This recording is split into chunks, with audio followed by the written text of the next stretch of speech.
छत्रपती संभाजीनगर विभागातील प्रकल्पातील पाण्याचे सूक्ष्म नियोजन करावे अशा सूचना विभागीय आयुक्त दिलीप गावडे यांनी दिल्या। कालवा समितीच्या या बैठकीत ठरले रब्बी उन्हाळी पाण्याचे नियोजन।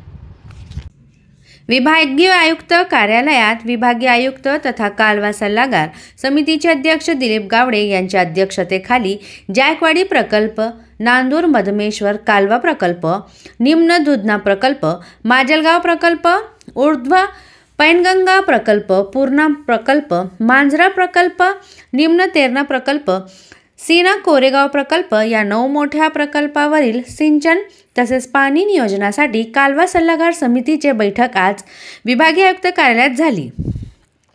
यावेळी दूरदृश्य प्रणालीद्वारे संबंधित जिल्ह्याचे जिल्हाधिकारी, महानगरपालिका आयुक्त तसेच संबंधित विभागाचे प्रमुख अधिकारी उपस्थित होते।